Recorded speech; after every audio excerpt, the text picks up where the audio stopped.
Ejeto. Mana udah kemacun deh. Kero. Akam jirtan.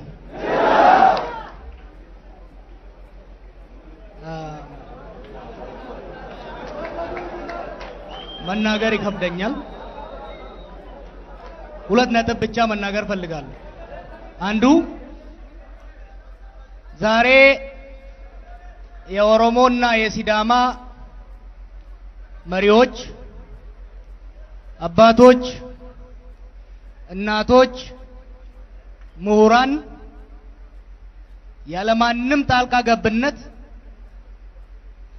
ያለማንም ጋባዥና ከልካይነት በፍቅርና ወንድማማችነት ብቻ በነጻነት የአዲስ አመት ባህላችንን ለማክበር የደረስነው በነጻና በዝቶታ ሳይሆን በደምና በአጥንት መሆኑን ማረጋገጥ አለብን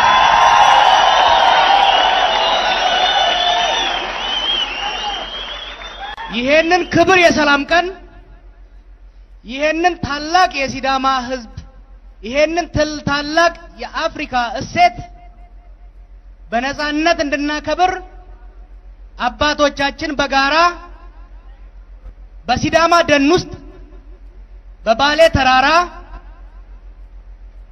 በኦጋዴን በረሃ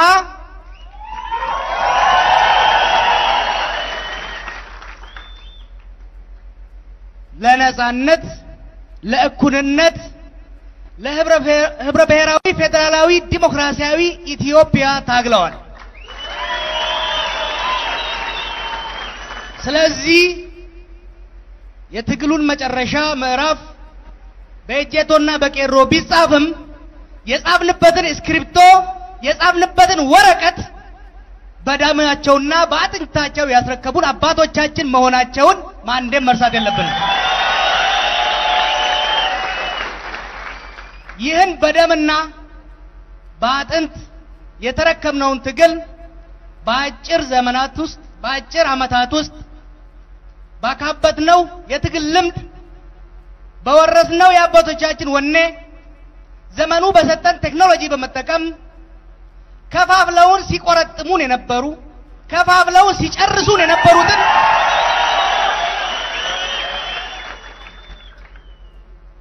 ሳንገላቸው በህይወታቸው በመሸኘት ነፃ ወጥተናል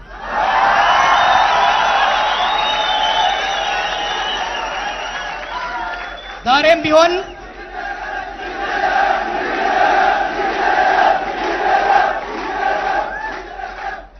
አይደገምም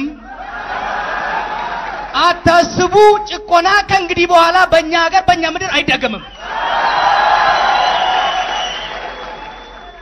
ዛሬ የምናከብረውን የፊቼ ጨምበላላ በዓል ለየት የሚያደርገው በደማችን ባገኘነው ነጻነት ውስጥ የምናከብረው ብቻ ሳይሆን የሲዳማ ህዝብ ለ50 አመታት የታገለለትን ታሪካዊ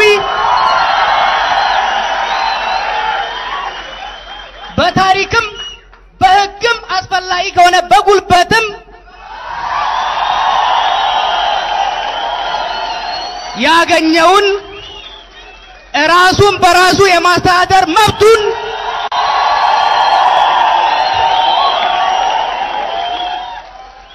ለመጎናጸፍ ዝግጅቱን ሁሉ አጠናቆ ለመቀበል ባለበት ጊዜ ላይ መሆኑ ነው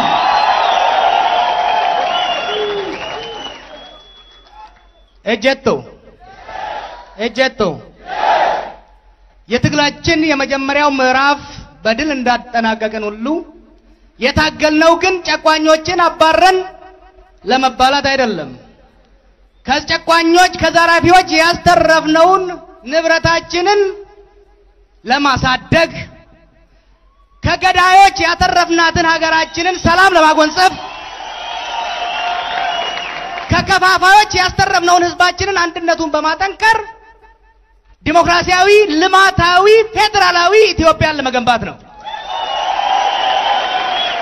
ይህን ማድረግ እንደወትሮው እንደምናውቀው በአንድነት በመተሳሰብ በመከባበር በመተቃቀፍ በዘመናዊ ቴክኖሎጂና ዕውቀት በመደገፍ የበለጸገች የሲዳማ ህዝብ መጠቀሚያ የሆነች ሲዳማን የኦሮሞ ህዝብ መጠቀሚያ የሆነች ኦሮሚያን የአምባገነኖችና የዘራፊዎች መንደላቀቂያ ሳይሆን የብሔር ብሔረሰቦች በእኩልነት የሚጠቀሙባትና የሚንከባከቧትን ኢትዮጵያን የምንገነባበት ጊዜ መሆን አለበት።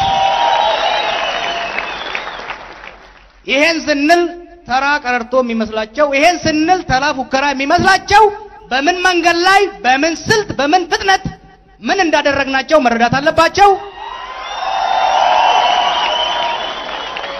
ፕሬዝዳንቶቻችን ቅድም እንዳሉት ወጣቶቻችን በሰከነ መንፈስ በተረጋጋ አካሄድ አመራሮቻችንን በመከተል አዛውንቶቻችንን በማዳመጥ እርስ በርሳችን በመከባበር እዚህ ያደረስነውን ትግል ከዳር ለማድረስ ምንም የሚያገተን የለም።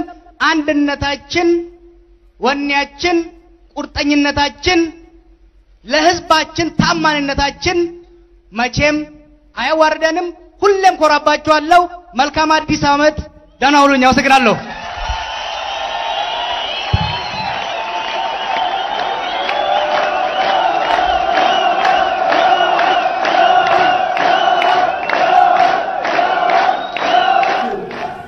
ሰላም ጤና ይስጥልን የተወደዳችሁ አድማጮቻችን እና ተመልካቾቻችን ዛሬ አዲሱ የሲዳማ ብሔራዊ ክልላዊ መንግስት በይፋ ተመስርቷል። ህጋዊ የስልጣን ርክክብም አድርጓል። እንግዲህ ሲዳማ 10ኛው ክልል ሆኖ ተመዝግቧል ማለት ነው። ይህንንና ሌሎች ጉዳዮችን በተመለከተ እንግዲህ ከጀዋር መሐመድ ጋር አጠር ያለ ቆይታ እናደርጋለን። ጀዋር እዚህ ከኛ ከመጀመራችን በፊት ከዚህ በፊት በፊቼ ጨምበላላ ላይ ያደረከው ንግግር አለ። እሱ ወደ ኋላ እንመለስበታለን። እስኪ በመጀመሪያ ደረጃ የሲዳማ ህዝብ ዛሬ የክልልነት መብቱን በመጎናጸፉ የተሰማህን ስሜትና የደስታ መግለጫ መልእክት ካለ እንድታስተላልፍላቸው ቅድሚያ ልስጥ። እንግዲህ ለተከበረው የሲዳማ ህዝብ ለሲዳማ ወንድሞቻችንና እህቶቻችን ለእጅቶች ለአዛውንቶቹ ለእናቶች ከ150 ዓመት በላይ ተነፍገውት ለነበረው ከ50 ዓመት በላይ ደግሞ በዱር በገደሉ ሲታገሉለት ለነበረው በቀያቸው ላይ በመድራቸው ላይ በሲዳማ ምድር ላይ ሲዳማ ሆነው ሳይሸማቀቁ ሳይገፉ ለመኖር ያለ የነበራቸውን ህልም ያንን ህልም ደግሞ ለማሳካት ከፍተኛ መስዋዕትነት የከፈሉበትን ራስን በራስ ለማስተዳደር የሚያስችለውን የመጀመሪያውን እርምጃ በመውሰዳቸውና በዛሬው ዕለት 10ኛው የሀገራችን ክልል ሆነው በመመስረታቸው የተሰማኝን ከፍተኛ ደስታ ለመግለጽ ወዳለሁ። ያለኝ ስሜት የተብረባለቀ ነው። በአንድ ወገን ይሄን ቀን ይህ የሲዳማ ህዝብ ይህ ኩሩ ህዝብ ይህ የአፍሪካ ተምሳሌት የሆነ ህዝብ ይህን ቀን በማየቱ በጣም ደስተኛ ነኝ። በሌላ ወገን ግን ይህን ቀን ለማምጣት ባለፉት 50 ዓመታት ብርቅዬ የብሔሩ የህዝቡ ልጆች በዱር በገደሉ በሲዳማ ምድር በባሌ በወገዴን በየቦታው ከፍተኛ መስዋዕትነት ከፍለው የተሰዉበት ነው።